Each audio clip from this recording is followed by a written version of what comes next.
Good morning student. कक्षा 8 का आज हम 4 चैप्टर देखेंगे जिसका नाम है कर्मयोगी लाल बहादुर शास्त्री। तो कर्मयोगी माने हमेशा काम करते रहना, तो जिसका नाम बहुत प्रेम से हम लेते हैं वो है लाल बहादुर शास्त्री। शंकर दयाल शर्मा ने उनके बारे में हमें परिचय करवाया है। तो पहले उनका थोड़ा परिचय देखते हैं। भारत के 9वें राष्ट्रपति श्री शंकर दयाल शर्मा का जन्म भोपाल मध्य प्रदेश में हुआ था। आपकी आरंभिक शिक्षा मध्य प्रदेश में हुई। आगे की पढ़ाई आपने क्रमशः आगरा, इलाहाबाद तथा लखनऊ विश्वविद्यालय में की तथा एवं LLB की उपाधियां प्राप्त की। बाद में कैम्ब्रिज विश्वविद्यालय से PhD की उपाधि अर्जित की और वहाँ 1 वर्ष तक प्रवक्ता रहे। तत्पश्चात भारत लौटकर आप राजनीति में सक्रिय हुए। विधायक और संवाद के रूप में आरंभ हुई आपकी राजनीतिक यात्रा। राज्यपाल, उपराष्ट्रपति और राष्ट्रपति के सर्वोच्च पद पर जाकर समाप्त हुई। हिंदी और अंग्रेजी दोनों भाषाओं में आपने अनेक पुस्तकें लिखी है। शंकर दयाल शर्मा ने दोनों पुस्तकें माने हिंदी में भी लिखी है और अंग्रेजी में भी लिखी है, जिनमें से कुछ इस प्रकार है। देशमणि, हमारे पथ प्रदर्शक, प्रतिष्ठक भारतीय तथा हमारे चिंतन की मूलधारा, ये उनकी लेखनी है जो उन्होंने हिंदी और अंग्रेजी में दोनों भाषाओं में पुस्तक लिखी है। तो यहाँ पे कर्मयोगी लाल बहादुर शास्त्री जी का हम थोड़ा देखेंगे।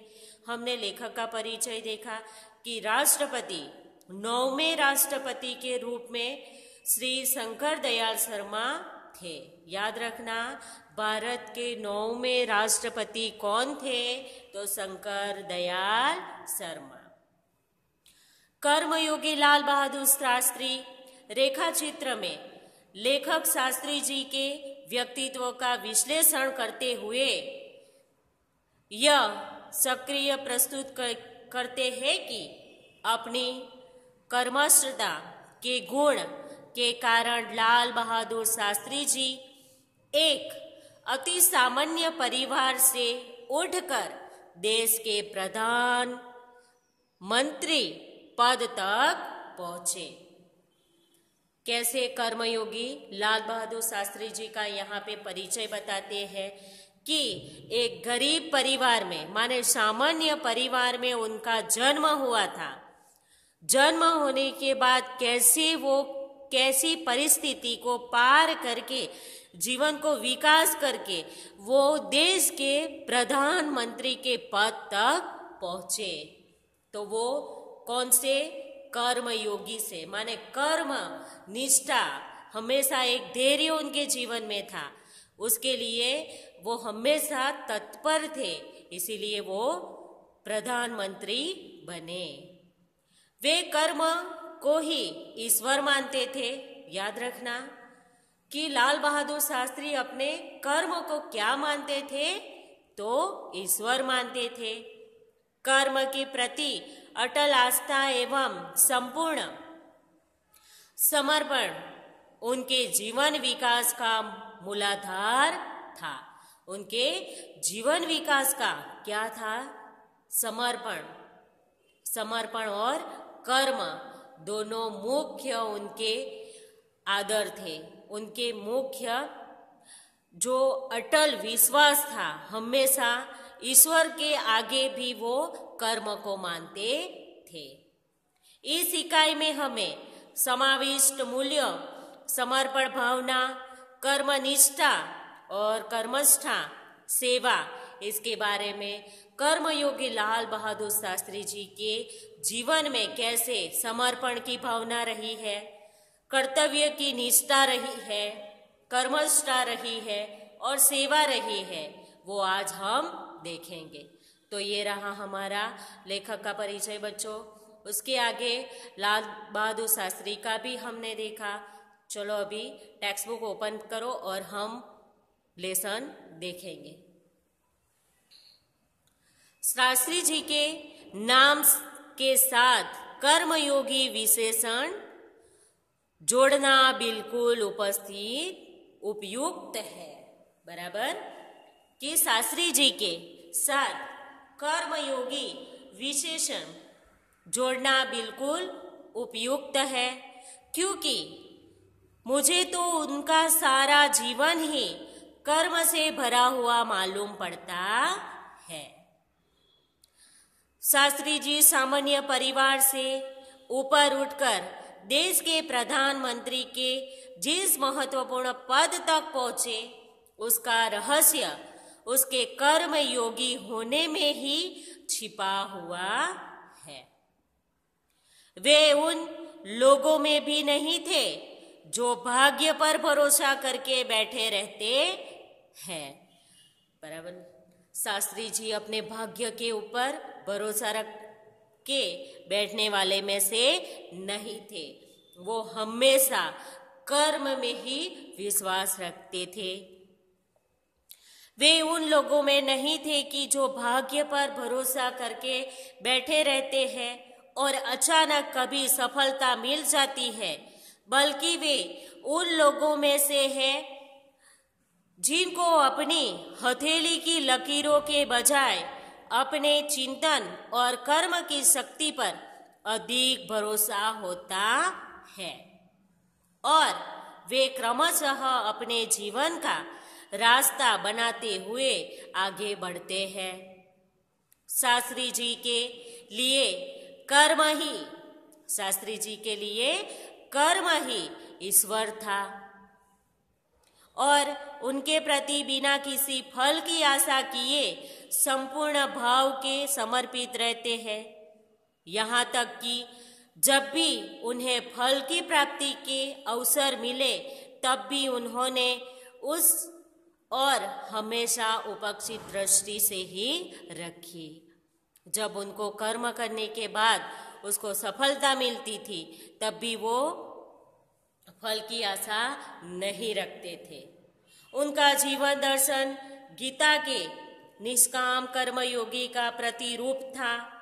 इसीलिए मैं सफलता हूँ कि उन्हें केवल कर्मयोगी के बजाय निष्काम कर्मयोगी कहना कहीं अधिक उपयुक्त होगा। यहाँ पे हमारे लेखक शंकर दयाल शर्मा ने कहा है कि उनको लक्ष्य है कि गीता वो हमेशा पढ़ते थे और गीता में क्या लिखा है कि निष्काम कर्मयोगी रहो, माने कर्म की आशा का आप काम करते रहो पर फल की आशा नहीं रखो। वो हमारे गीता जो हमारा धार्मिक पुस्तक है उसमें लिखा है। तो लाल बहादुर शास्त्री उसके पुस्तक से बहुत प्रभावित है कि यहाँ पे दयाल शर्मा जी ने भी कहा है कि उनको निष्काम कर्मयोगी के नाम से जाना चाहिए। ओके, चलो बच्चों नेक्स्ट पेज।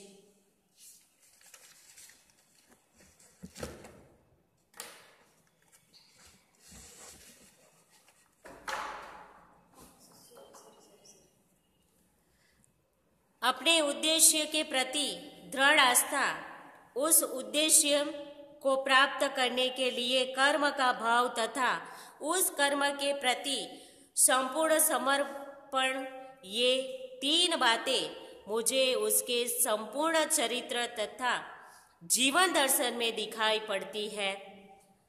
बराबर, तीन बातें कौन कौन सी है कि दृढ़ आस्था, बराबर, उसके बाद रहेगा कि कर्म का भाव, कर्म के प्रति संपूर्ण समर्पण, ये उनकी मुख्य 3 बातें हैं कि वो हमेशा अपने जीवन का लक्ष्य मानते थे। मुझे उसके संपूर्ण चरित्र तथा जीवन दर्शन में दिखाई पड़ती है। अपने एक भाषण में उन्होंने इसी तरह के विचार व्यक्त करते हुए कहा था, यहाँ तक कि भले ही आप राजनीतिक क्षेत्र या सामाजिक क्षेत्र या किसी अन्य क्षेत्र में कार्य करते हैं, यदि आप उसमें सफल होना चाहते हैं, अपने दायित्व को पूरी तरह से निर्वाह करना चाहते हैं, तो आपके कार्य और समर्पण तथा भक्ति और कर्म में समन्वय होना चाहिए। यहाँ पे ये वाक्य लाल बहादुर शास्त्री जी के भाषण के हैं जो शंकर दयाल शर्मा ने यहाँ पे हमें दिए हैं। वो हमेशा कहते हैं कि अपने दायित्व को पूरा करने के लिए हमेशा निर्वाह करते रहो, माने आपके कार्य और समर्पण तथा भक्ति और कर्म में समन्वय होना चाहिए। कार्य में समर्पण, उसके बाद भक्ति और कर्म का ये सबका समन्वय होना चाहिए। मैं शास्त्री जी की सफलता का रहस्य उसके इसी महत्वपूर्ण चिंतन में मानता हूँ। साथ ही यह भी मानता हूँ कि किसी भी व्यक्ति, समाज और देश के विकास का रहस्य इस भक्ति और कर्म के सिद्धांत में निहित है। तो बच्चों, हम फर्स्ट वीडियो यहाँ तक देखेंगे, आधा लेसन हम नेक्स्ट वीडियो में देखेंगे।